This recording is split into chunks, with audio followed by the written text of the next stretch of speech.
في أحد مشاريع البحث العلمي الأوروبي تم تطوير جهاز لتوليد الطاقة من الماء.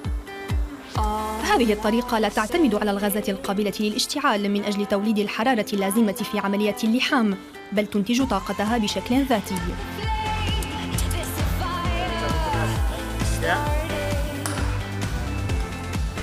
كل ما يحتاجه نظام التحليل الكهربي هو التيار الكهربائي العادي والمياه.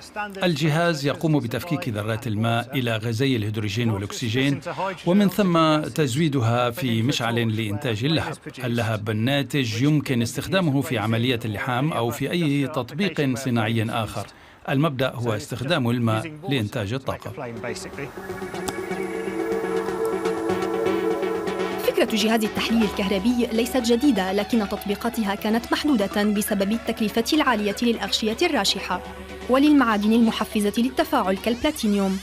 الباحثون يحاولون تخفيض نفقات هذه التقنية.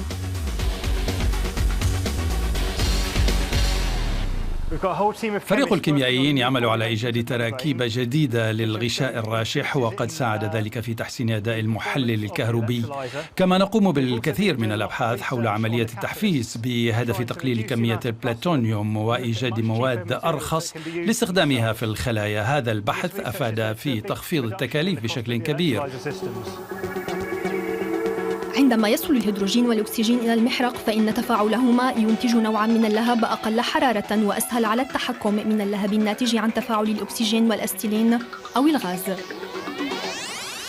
الشعلة أخف وهجاً مقارنة مع لهب الأوكسي أسيتيلين، لكنه لهب متجانس وليس مركزاً في بقعة حرارية واحدة، ووهجه أقل إيذاءً للعين، لذلك فالنظارة فاتحة اللون.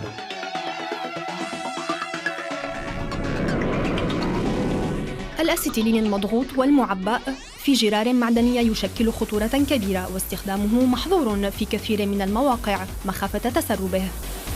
كما أن لهبه شديد الحرارة، لذلك فإن استخدامه مع معادن حساسة كالألمنيوم ليس بالأمر السهل.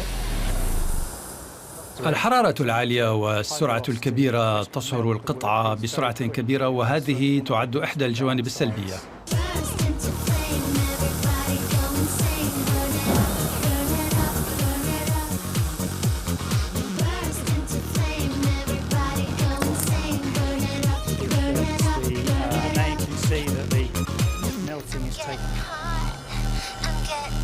اللهب المتولد عن الهيدروجين أنظف من الناحية البيئية، فاحتراقه يخلف الماء فقط. بالمقارنة مع الغاز الأسيتيلين نتوقع أن تكلفة الغاز في هذا الجهاز ستكون أرخص ب20 مرة من الأسيتيلين.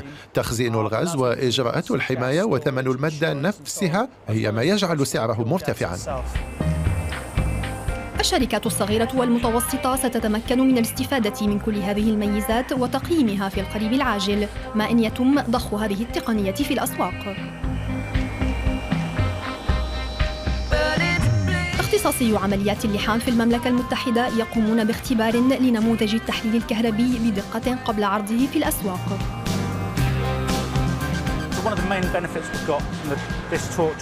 واحدة من الفوائد الرئيسية لهذا النظام هو أن المحرق يبقى دائما باردا، فاللهب المنتج يتم حرقه في الخارج، حتى عند استخدام المحرق فإنه يبقى باردا، وبعد انتهاء العملية يحافظ على برودته، لذا يمكن وضعه في أي مكان.